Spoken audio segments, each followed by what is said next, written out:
இந்தியாவின் பிரதமரை இனிமேல் வட இந்தியர்களின் வாக்குகள் மட்டுமே தான் முடிவு பண்ண போகுதா? தென்னிந்தியர்கள் யாருக்கு வாக்கு போட்டாலும் போடாட்டியும் அது எந்த ஒரு தாக்கத்தையும் ஏற்படுத்த போறது இல்லையா? இனிமேல் இந்தியாவை பாஜகவே ஆளும் அப்படிங்கிற நிலையை நோக்கி கொண்டு செல்கிறார்களா? 5 மாநில தேர்தல் நடக்கும் பொழுது எதற்காக இவ்வளவு அவசரமாக நாடாளுமன்ற கூட்டம்? தொகுதி மறுவரையறை இதற்கு முன்பு எப்போது செய்யப்பட்டிருக்கிறது? இப்போது செய்யும் பொழுது தமிழ்நாடு எந்த வகையிலெல்லாம் பாதிக்கப்படும்?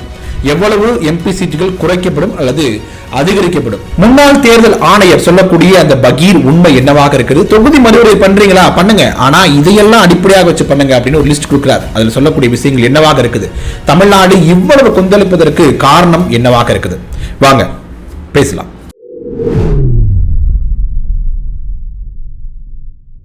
வணக்கம் மக்களே, நான் உங்கள் மது கோப்பாசையிலிருந்து. தொகுதி மறுவரை அப்படிங்கிறது என்ன அப்படிங்கறத முதல்ல பார்த்துருவோம். அதுக்கப்புறம் இங்க கரண்ட் இதுக்கு வந்துருவோம்.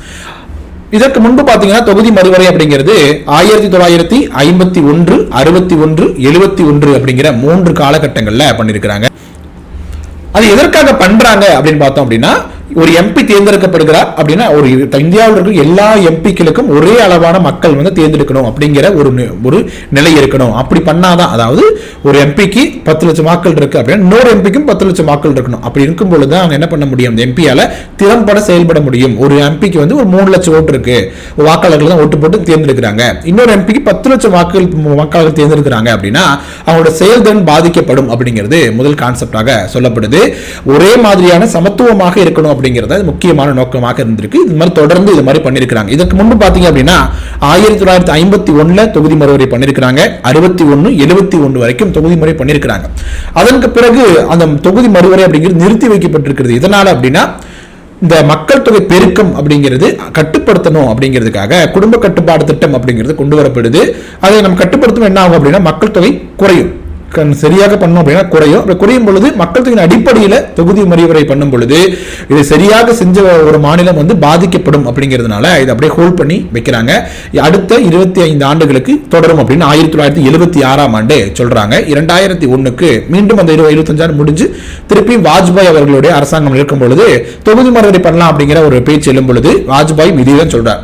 இப்ப குடும்ப கட்டுப்பாட்டை சிறப்பாக செய்து தென் மாநிலங்கள் இந்த தொகுதி மறுவரை மக்கள் தொகையின் அடிப்படையில் பண்ணும் பொழுது மிகப்பெரிய அளவில் பாதிக்கப்படும். அதனால எப்போதையும் நம்ம தொகுதி வரை பண்ண வேணாம், அடுத்த 25 ஆண்டுகளுக்கு இதே நிலை தொடரட்டும் அப்படின்னு இந்த 25 ஆண்டுகளுக்கு அந்த 1971 மக்கள் தொகையின் அடிப்படையிலேயே செய்யப்பட்ட தொகுதி வரையறை தொடரும் அப்படின்னு அறிவிச்சிடுறாங்க. இப்போ அந்த 25 ஆண்டுகால கால அவகாசம் அப்படிங்கிறது இப்ப 2026ஓட முடியுது. சோ மீண்டும் தொகுதி மறுவரை அப்படிங்கிற பேச்சு மிக வேகமாக எழுதி இப்ப பண்ண போறோம். அதுக்கான ஆயத்த பணிகள் எல்லாம் முடிஞ்சு சிறப்பு கூட்டத்தொடர் இப்ப ஏப்ரல் 16 முதல் 19 நடக்க போகுது. அப்ப பில் பாஸ் பண்ணவும் போறாங்க அப்படின்னு சொல்லப்படுது. சரி, இப்ப கரண்ட் சிச்சுவேஷனுக்கு வந்தோம் அப்படின்னா இதற்கு முன்பாக காங்கிரஸ் அல்லாத எதிர்க்கட்சிகளை சேர்ந்தவர்கள்ட்ட அமித்ஷா அவர்கள் தொடர்ந்து பேசியிருக்கிறார். என்ன பேசியிருக்காரு அப்படின்னா, உங்களுடைய தொகுதி, அதாவது இந்த மாநில கட்சிகளுடைய சொல்லியிருக்காரு. என்ன சொல்லியிருக்காரு அப்படின்னா, உங்கள் மாநிலங்களுடைய தொகுதிகள் குறைக்கப்படாது, 50% இப்ப எவ்வளவு இருக்குதோ அதோட 50% தொகுதிகள் அதிகரிக்கப்படும் அப்படின்னு உத்தரவாதம் கொடுத்திருக்கார்.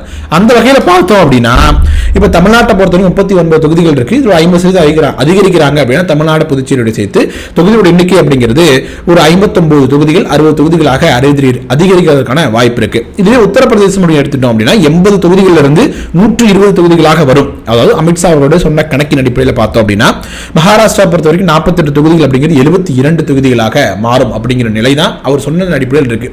அதற்கு பிறகு இந்த மசோதாவை பத்தி பேசும்போது என்ன சொல்றாங்க அப்படின்னா 2011ஓட அந்த மக்கள் தொகையின் அடிப்படையில் இது பண்ணுவோம் அப்படின்னு சொல்றாங்க. சோ இந்த இடம் ரொம்ப குழப்பம் ஏற்படுத்தக்கூடிய ஒரு விதமாக மாறி இருக்கு. இதுக்கு முன்னாடி 50% தொகுதிகள் கண்டிப்பாக உயர்த்தப்படும் அப்படின்னு சொல்லிட்டாங்க.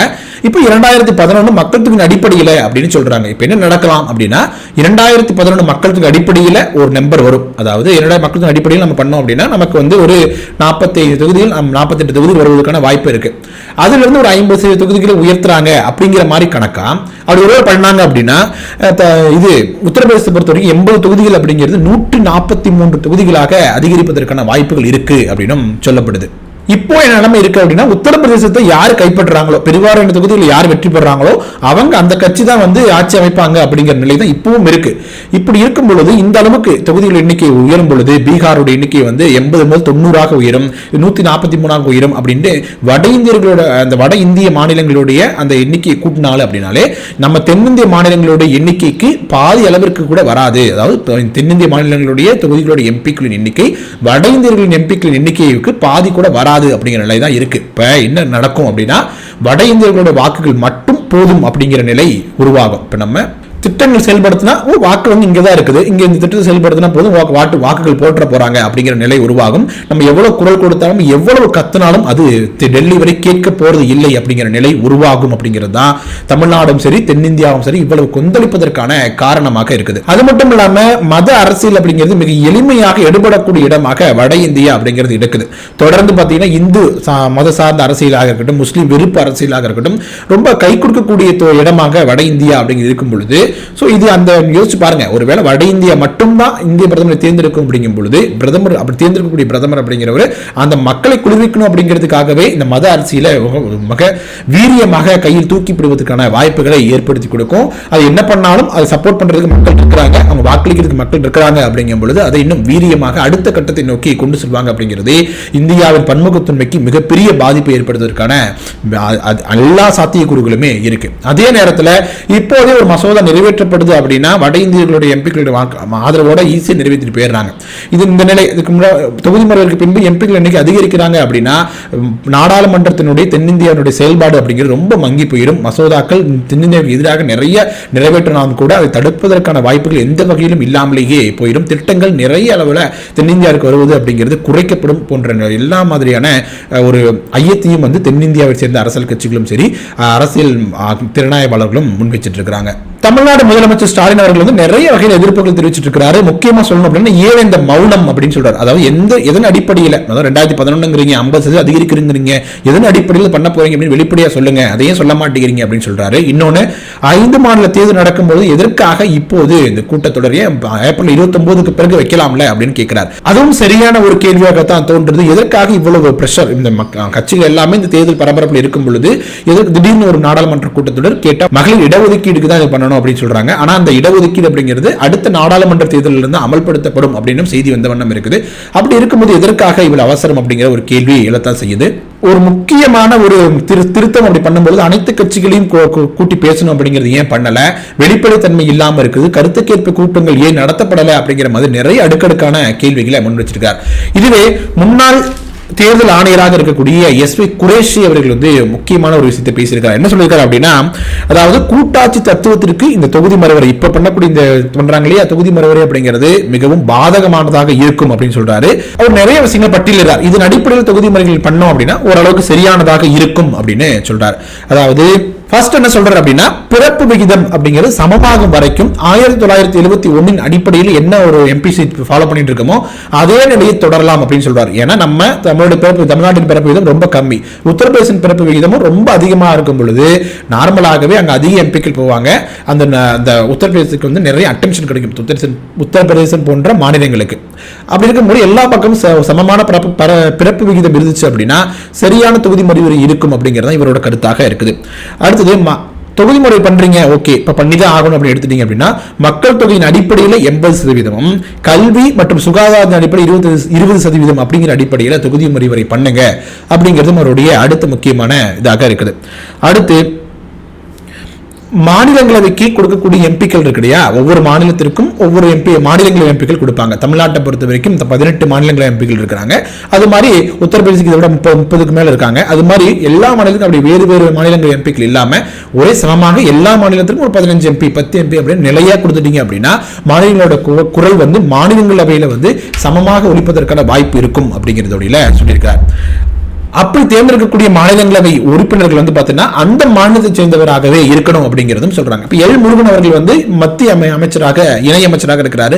ஆனா அவர் தமிழ்நாட்டை மூலமாக எம்பியாக ஆகல, வேறொரு மாநிலத்திலிருந்து தான் மாநிலங்கள் எம்பியாக ஆகியிருக்கிறார். அப்படிங்கும்போது அவர் குரல் கொடுக்கும்போது அந்த மாநிலத்துக்கு குரல் கொடுக்கணுமா இது தமிழ்நாட்டு குரல் கொடுக்கணுமா அப்படிங்கிற ஒரு கன்ஃபியூஷன் வரும். அப்படி இல்லாம எந்த மாநிலத்தில் இருக்காங்களோ அந்த மாநிலத்தை சேர்ந்தவர் தான் மாநில உறுப்பினராக வாங்க வேண்டும் அப்படிங்கிறதும் இவருடைய கோரிக்கையாக இருக்குது. அடுத்து என்ன சொல்றாங்க அப்படின்னா, அதிகமான மக்கள் தொகை கொண்ட மாநிலங்களை பிரிச்சிடலாம். அதாவது உத்தரப்பிரதேசம்ங்கிறது அதிக மக்கள் தொகை, அதாவது இந்தியாவினுடைய அதிக மக்கள் தொகை கொண்ட மாநிலமாக இருக்கும் பொழுது அதை 4ஆகவோ 3ஆகவோ பிரிக்கும் பொழுது அங்க ஒரு தொகுதி மறுவரை பண்ணும்போது மிக சரியாக இருக்கும் அப்படின்னும் சொல்றாங்க.